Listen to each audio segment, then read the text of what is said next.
What's going on, guys? It's Michael back with Men's Elevation, and today, guys, I'm going to be branching off some of the things that I talked about in my last video about problems and showing you why precision of speech and ownership are two of the most important things when it comes to how you actually solve those problems. So, guys, I'm not going to waste your time. I'm just going to get right into what I have to talk about. So, guys, how that you choose to detail what an issue is and how that you describe the circumstances around a problem is going to be directly correlated to how that you behave. Let's use an example. Let's say something goes wrong at work. You drop all the apples and they started rolling down the hill, and a huge commotion breaks out. Your boss is angry. He's furious. He starts yelling at you, getting mad, and for something that you caused, okay? Let's say two different ways to look at it. One, oh, my boss, he hates me. He's having a bad day. He's taking it out on me. He's always just so mad at me. Or you can view it like, I made a legitimate error. And now I gotta focus on finding the solution to what I caused.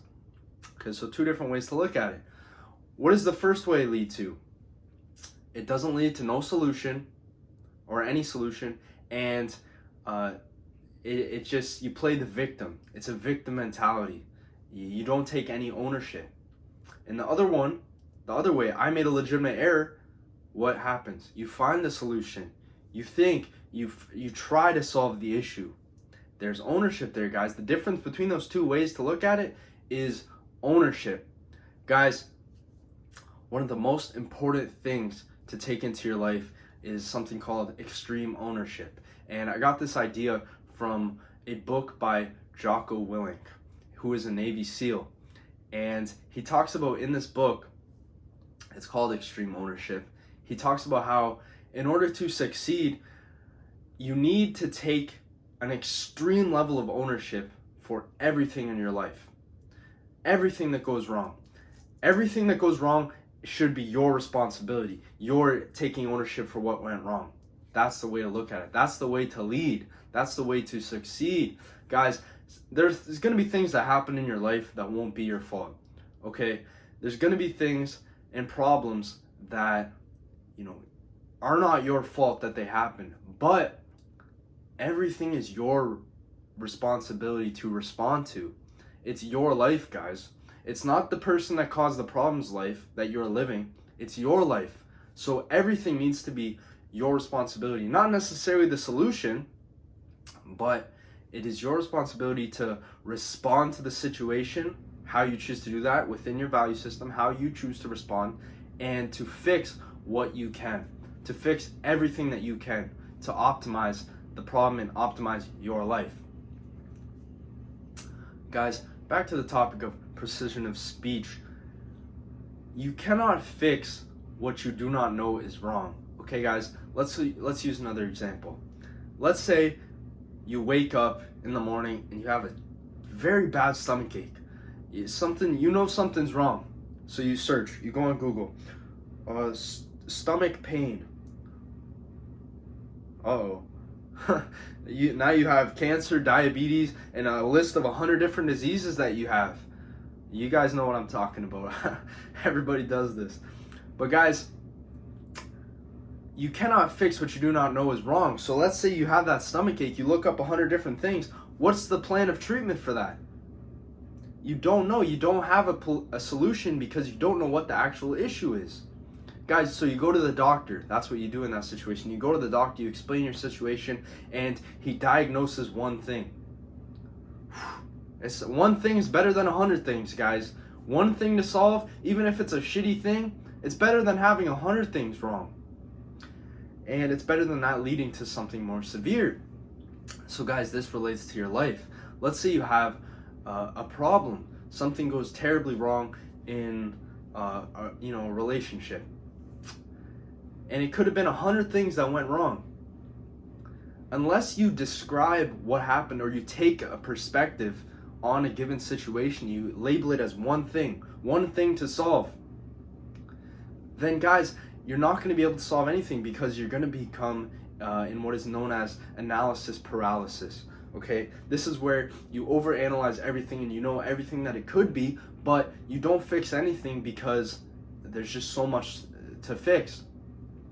You got to find and label and precisely describe what is wrong in a given situation. Precisely label everything. It doesn't matter if it's a painful thing to admit. It doesn't matter if it's a hard circumstance. What's necessary is clear definition of the issue, because that's how you're going to actually make progress. And instead of taking no action and leaving it in the fog and playing the victim or not taking action, what happens when you're precise with your speech about what it is, when you're precise with your internalization of the circumstance, what happens is you take action and you can lay out a plan. You can lay out a step-by-step process to fix what it is.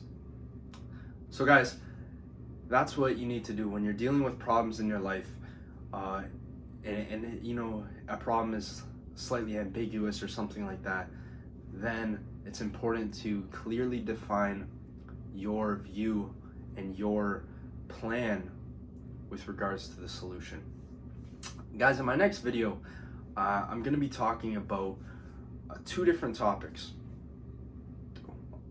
sins of commission and sins of omission. And this is going to relate to what I talked about with problems. My next video is going to be very interesting with regards to these, because what a sin of commission is a sin that you act on. You made the mistake. You did it. You knew what you were doing. And a sin of omission is when something goes wrong and you know you should have done something, but you didn't. And those are two very important things to understand. So guys, that's what's going to be in my next video. Stay tuned, guys. I'm going to be making that video real soon. So like the video if you enjoyed. If you got some value out of some of the things I talked about, like the video. Drop a comment, your ideas, guys. I love seeing the ways you guys interact in the comment section, and the way you guys talk about your ideas and make very detailed and insightful comments. I love reading it, guys, because it really means a lot to me to see that you guys put in effort and have your own ideas with regards to the stuff that I talk about. So guys, like, comment, subscribe, guys. Join the Elevation Nation. Guys, we're growing strong. We're past 400 subscribers now. That means so much to me, guys. It means so much to me. I love seeing this community evolve and develop, and I got a ton of stuff coming, a ton of content coming, guys. So like the video, comment, subscribe, and as always, guys, stay elevated.